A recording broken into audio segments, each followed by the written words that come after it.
So రాష్ట్ర ప్రభుత్వం ఒక కీలకమైన నిర్ణయం తీసుకోబోతోంది.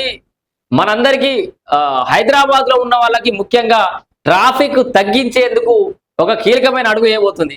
ట్రాఫిక్ తగ్గించడానికి ఏం చేస్తారు? ఫ్లైఓవర్లు కడతారు, మా అంటే యూటర్లు వేస్తారు. ఇది కాదు, ఇప్పుడు ఉచిత బస్సు ప్రయాణం ఎట్లయితే పెట్టిరో ఎంఎంటీఎస్ లో కూడా ఉచిత ప్రయాణాన్ని కల్పించడానికి రాష్ట్ర ప్రభుత్వం కసరత్తు చేస్తోంది. అబ్బా, ఉచిత ఎంఎంటీఎస్ ఏంది? రాష్ట్ర ప్రభుత్వం ఏం కావాలనుకోకూరి, ట్రాఫిక్ తగ్గితే ఆటోమేటిక్ అన్ని కూడా తగ్గుతాయి. ఇక్కడ ఎంఎంటీఎస్ లకు ఉచిత ప్రయాణం చేయడం వల్ల బస్సుల మీద రద్దీ తగ్గుతుంది, ట్రాఫిక్ కూడా తగ్గే అవకాశం ఉందని చెప్పి అయితే ప్రభుత్వం భావిస్తుంది. జూన్ 2 తారీఖు నుంచి ఎంఎంటీఎస్ రైళ్లలో ఉచిత ప్రయాణం జరిగే అవకాశం ఉందా అంటే వీళ్ళు ఏం చేస్తారంటే మహిళలు పురుషులకు సహా అందరికీ ట్రాఫిక్ తగ్గించేందుకు ప్రభుత్వం ప్రణాళిక. దక్షిణ మధ్య రైల్వేకు లేఖ రాసిన రాష్ట్ర ప్రభుత్వం, ఆల్రెడీ దక్షిణ మధ్య రైల్వేకు రాష్ట్ర ప్రభుత్వం లేఖ రాసింది. ఎంఎంటీఎస్లలో ఉచిత ప్రయాణం కల్పించండి. ఇప్పుడు మీకు ఎంతైతే వస్తుందో ఆమ్దాని ఏడాదికి మేము అంత తీయడానికి సిద్ధంగా ఉన్నాం.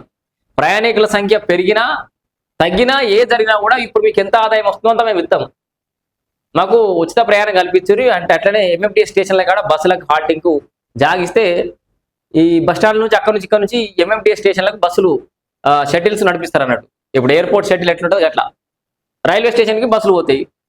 ఇది లకడీ కప్పులు పోతుంది, ఇది బేగంపేట రైల్వే స్టేషను, ఇట్లా మల్కాజ్గిరి రైల్వే స్టేషన్ ఇట్లా బస్సు పెట్టారు అనుకో, పోతారు, రైలు ఎక్కుతారు, ఫ్రీగా బస్సు ప్రయాణం కూడా నడుస్తుంది. ముసాయిదా ఎంఓయూలు పంపించాలని కోరిన రైల్వే శాఖ. సో హైదరాబాద్ మహానగరంలో పెరిగిపోతున్న ట్రాఫిక్ రద్దీ, కాలుష్య సమస్యలకు చెక్ పెట్టేందుకు రాష్ట్ర ప్రభుత్వం కీలక ప్రణాళికతో ముందుకు వచ్చింది. ప్రజా రవాణా వ్యవస్థను ప్రోత్సహించడంలో భాగంగా ఎంఎంటీఎస్ రైళ్లలో మహిళలు పురుషులు సహా అందరికీ ఉచిత ప్రయాణం అందించేలా చర్యలు తీసుకోవాలని నిర్ణయించింది. చాలా మంచి నిర్ణయం ఇది. ఏం పెద్దగా భారం పడేది ఏం లేదు వీళ్ళకి. నా అంటే ఎంత ఏడాదికి